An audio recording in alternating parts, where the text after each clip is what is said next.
समय जो राजनीति थी, एक दूसरे का सत्ता पक्ष में विपक्ष में सम्मान होता था, लेकिन आज जिस प्रकार से जहरीले बयान दिए जा रहे राजनीति में, कितनी मानसिक गिरावट आई है। देखिए, चौधरी सुरेंद्र सिंह जी जमीन के नेता थे और उन्होंने एक पार्टी खड़ी करी थी बहुत मेहनत के साथ। एक एक क्षेत्र में एक एक कार्यकर्ता को उन्होंने अपने आप पे रोया था, घंटों तक सफर में रहते थे और एक एक को नाम से जानते थे। एक एक मुझे बताया करते थे कि हर गांव में, पूरे हरियाणा में कम से कम वो 10 लोगों को बाय नेम जानते थे। तो बहुत मेहनत, उनकी कड़ी तपस्या थी और जमीन से जुड़कर उन्होंने हमेशा लोगों की भलाई की राजनीति करी, भाईचारे की राजनीति करी और उसमें उतार चढ़ाव उन्होंने देखे। उससे और भी वो मंच के ऊपर निकले और उनका नेतृत्व और भी स्ट्रॉन्ग हुआ।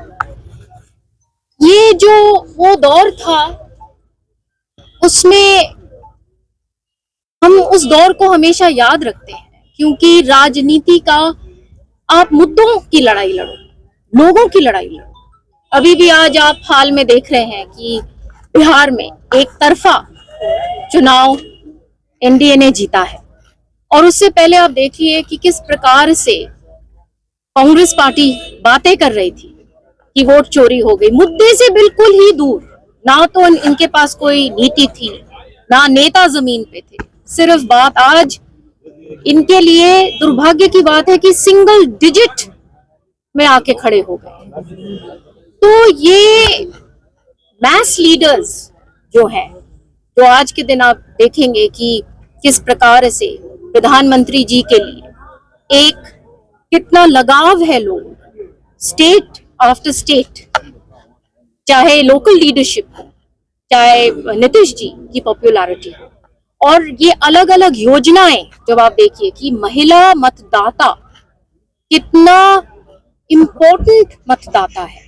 अब ये जो युग है, ये समय है, ये महिला सशक्तिकरण का युग है और ये दिशा माननीय प्रधानमंत्री जी की दी गई है। आप देखिए कि बेटी बचाओ बेटी पढ़ाओ के ऊपर इतनी टिप्पणियां करते हैं।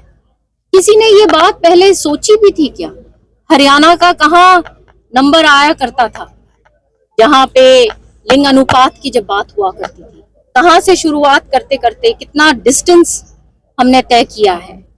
और जो लखपति दीदी जैसी योजनाएं, फिर आपकी पोषण अभियान और अब लाडो लक्ष्मी, तो ये बहुत इम्पोर्टेंट, जिसको सशक्त करने के लिए जो हमारा महिला वर्ग है, और ये नेतृत्व एक बहुत स्ट्रॉन्ग नेतृत्व ही कर सकता है। लेकिन जो विपक्ष है, खासकर राहुल गांधी है या नीतीश, वो कहते थे कि अगर वोट चोरी नहीं होगी तो निश्चित तौर पर महागठबंधन की सरकार बनेगी। पहले ही आरोप लगा दिए उन्होंने।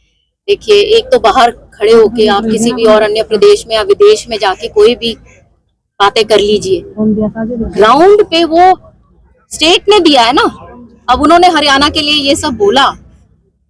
हरियाणा इतना सशक्त राज्य है, यहाँ पे आपको गांव गांव में पता होता है जब वोट पड़ती है, अगर कोई ऐसी बात हो जाती है तो गांव में वोटिंग रोक देते हैं। एक एक पता होता है किसका वोट कहाँ है गांव वालों को। तो ये कहना तो हमारी संस्कृति से ही वो वाकिफ नहीं है कि इस प्रकार से बात हो ही नहीं सकती। दिल्ली के माध्यम से जो है देश को दहलाने की कोशिश की गई थी, क्या मानते देश की जिसके तार हरियाणा से जुड़े?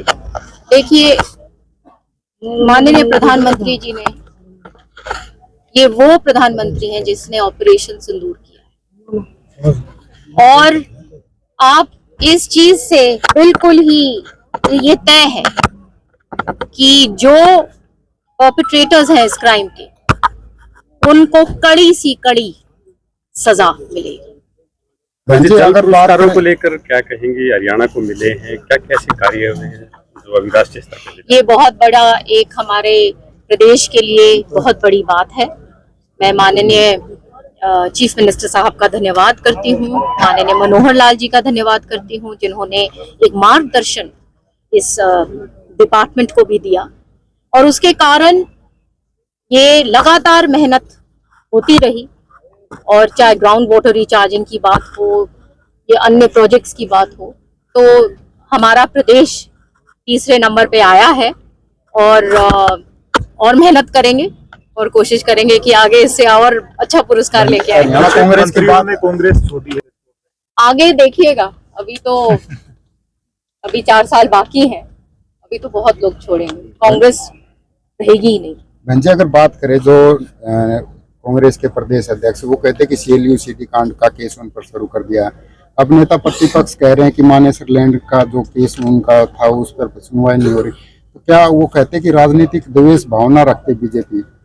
और क्या कह सकते हैं, उनके पास तो कुछ है नहीं, लगातार चुनाव हार रहे हैं, लगातार सेंटर उन्हीं को बागडोर दे रहा है, पता नहीं क्या विवशता है उनकी, वो ही जवाब दे सकते हैं।